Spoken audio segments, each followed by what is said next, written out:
Barbara Bush's personal Secret Service agent has recalled with great emotion her one last request as they were traveling in New York after George H.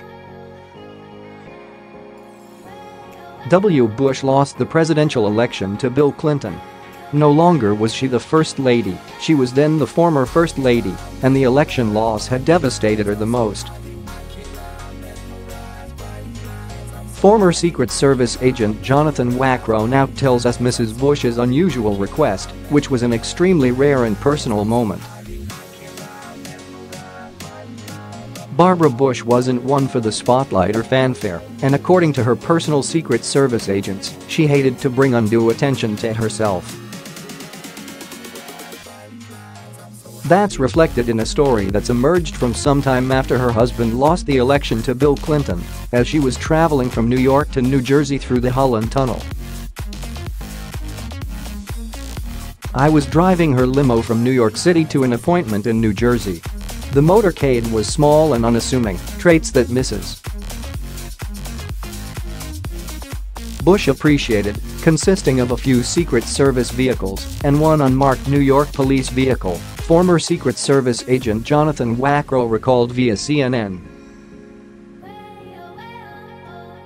But upon exiting the Holland Tunnel into New Jersey, we were joined by an assortment of New Jersey State Police vehicles and motorcycles operating with full lights and sirens. Wackrow continued, "Typically, this was not the way that the former First Lady liked to travel, as it drew undue attention. However, in this instance, with her husband's presidency behind her, she was thrilled." Taking a quick glance in the rear-view mirror, I could see an amazing smile illuminating her face as she turned to her staff in the back seat, exclaiming, "They remember me. We have not had this much excitement since the White House. But that's not all." Wackrow said she then shocked him with one final request since she'd be going back to Texas, and this was like her last hurrah. Yet, she wasn't thinking about herself, she was thinking about those hardworking New Jersey cops who had just lifted her spirits. Wackrow recalled, "Mrs. Bush leaned forward and asked the head of her protective detail if we could do one stop before getting back into New York City, as she wanted to thank all the police officers who, she said, so warmly welcomed me to New Jersey." He added, peering out the limo's back windshield, "I will never forget the image of Mrs. Bush shaking hands with the officers. It was a genuine moment of sincerity and unguarded kindness delivered out of the public eye, which, to me, defined this great woman." You can feel Mrs. Bush's former Secret Service agent's genuine emotion as he relates an event which is etched into his mind forever. There is no doubt this event, which capped his years of service, of being with her day in and day out, brought tears to his eyes. He gives us a glimpse of the heavy responsibility he felt as he described what it meant to him to be the guardian of the FLOTUS. With the utmost seriousness, Secret Service agents assigned to the First Lady take the sacred responsibility of protecting a political and cultural icon, knowing full well that any harm that comes to the First Lady could impede the President's ability to govern, wrote Mr. Wackrow. He also wrote about the time Mrs. Bush blew him away. What did she do? Well, she spoke to him when he was a new agent.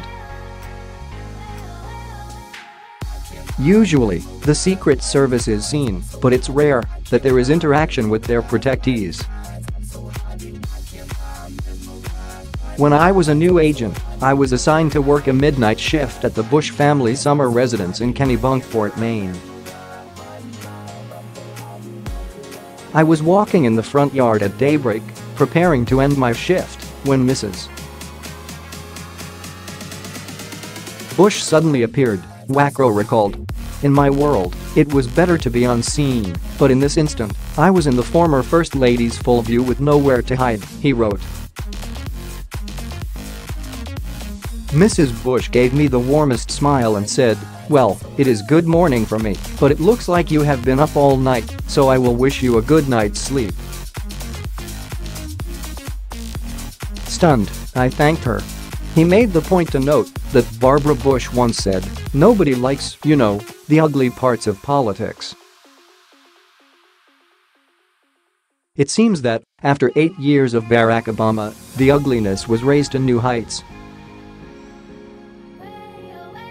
Brilliantly, Obama and his handlers played identity politics, and the goal was to conquer and divide.